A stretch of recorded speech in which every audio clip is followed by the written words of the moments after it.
Olá, eu sou Liboni e eu sou diletante profissional. Hoje eu quero falar sobre um livro, na verdade três livros.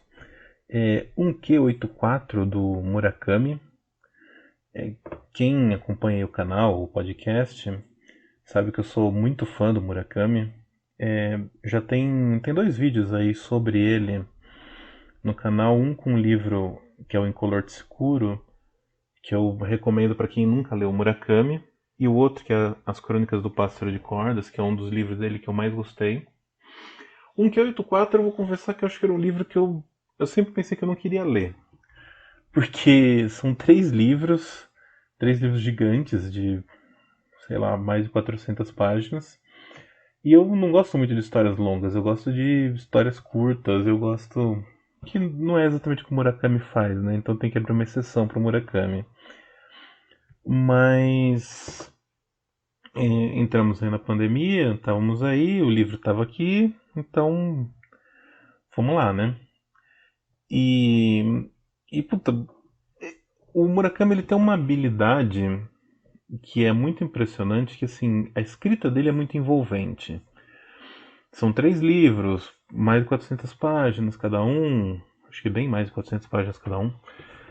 Mas mesmo assim você não consegue parar de ler, e você quer terminar de ler, você quer saber o que vai acontecer, e às vezes nem acontece tanta coisa assim, principalmente se você considerar que são três livros, né?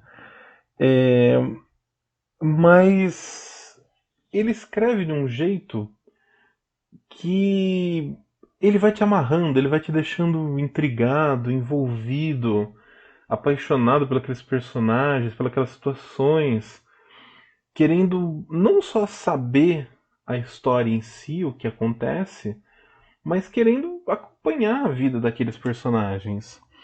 Esse 1Q84, em particular, ele é escrito a partir de dois pontos de vista. O do Tengo, que é um escritor, ele quer ser escritor, né? Ele é um professor de matemática e ele faz alguns trabalhos para um cara que é um editor. Ele escreve para algumas revistas e ele está tentando fazer o livro dele. E chega na mão dele essa revista que ele trabalha, essa editora que ele trabalha com esse editor. Eles fazem um concurso literário de novos talentos e chega na mão deles um manuscrito com uma história extremamente intrigante, a tal da Crisálida de Ar, sobre um povo pequenino. Era uma história fantástica, assim, que os dois leem, eles falam, nossa, isso é sensacional, isso é fantástico, mas está mal escrito. Então o editor faz um esquema lá, eles fazem um esquema de fraude entre eles combinam com a menina, com a autora, que é uma menina muito peculiar, como todos os personagens do Murakami, fazem um combinado com ela, e o Tengo vai reescrever esse livro, e eles vão publicar e tentar ganhar esse concurso com esse livro reescrito.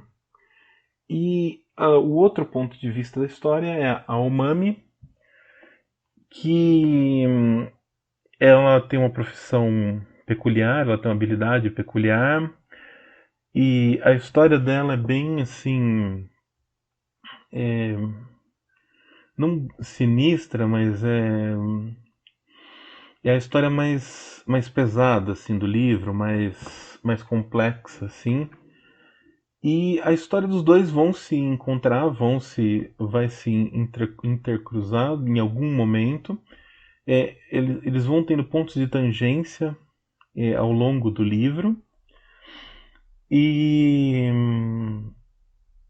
e tem tudo aquilo que tem no Murakami. O 1Q84, na real, o nome, que já é revelado logo no primeiro livro, tem a ver com. Se você virar o Q, né, de ponta cabeça, o Q minúsculo, ele vira um 9, né? É o nome que a Umami dá para esse mundo, supostamente, que ela acha que ela tá, que é diferente do que ela lembrava. Por algum motivo, ela acha que ela tá numa. Tem um evento assim estranho que ela não consegue lembrar e ela acha que esse evento foi um divisor de águas que e levou ela para esse outro mundo onde essas coisas impossíveis estão acontecendo. E nossa, assim, o Murakami ele tem esse trabalho com. É difícil você falar em ficção científica, é difícil você falar em fantástico. Eu gosto de dizer que ele trabalha muito com o onírico, né? Com a questão do sonho, da mente dessa forma poética, assim. E o livro ele é muito gostoso de ler. A história do Tengo, ela vai se desenrolando, tem o lance com o pai dele. O pai dele ele tinha uma profissão muito específica, ele era cobrador da NADK. Esse canal que a gente vê, aquele canal japonês que a gente vê nas TVs a cabo, lá no Japão você é obrigado, se você tem uma TV, você recebe o sinal, mesmo que você não assista NADK, você é obrigado a pagar uma taxa pela NADK. E o pai do Tenga ele ia de casa em casa cobrando essa taxa.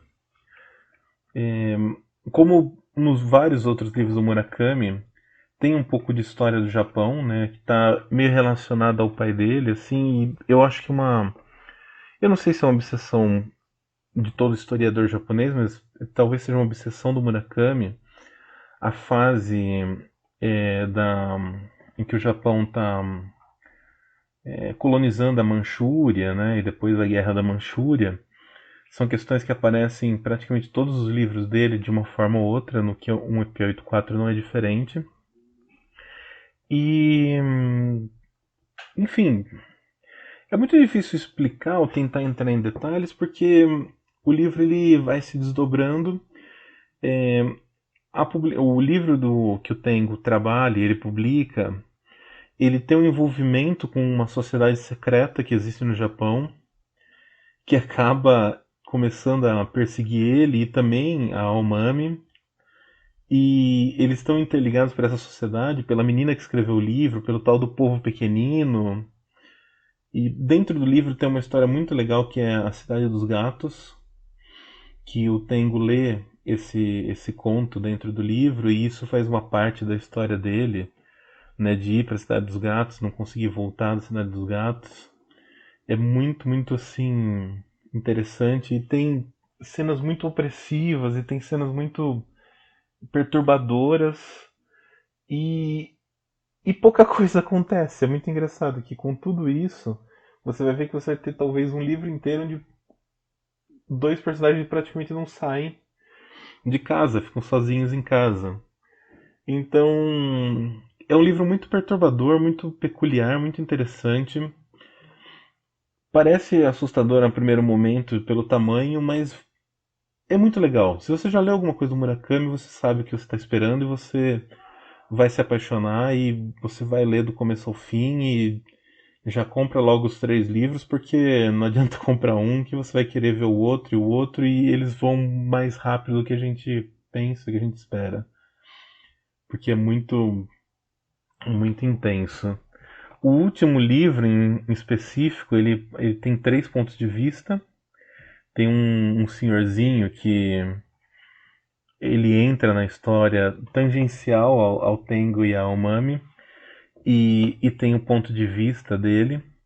Ele é um personagem bem assim, eu achei meio característico do Murakami fisicamente. É um tipo estranho, meio baixinho, meio deformado, pouco atlético, com uma cara feia que não consegue passar despercebido em nenhum lugar, meio ele não, ele é inteligente, mas assim, não um inteligente do cara rápido, ele é o cara persistente.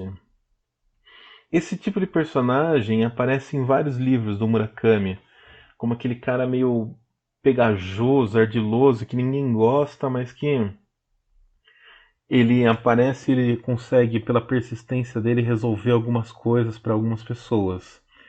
No Pássaro de Cordas tem um personagem muito, muito parecido com esse. E é interessante, o Murakami ele, é difícil dizer que ele se repete, não, difícil não dizer que ele se repete, porque tem uma galera que tem até o bingo do Murakami, que são as coisas que aparecem em todos os livros, e tudo tá lá sempre.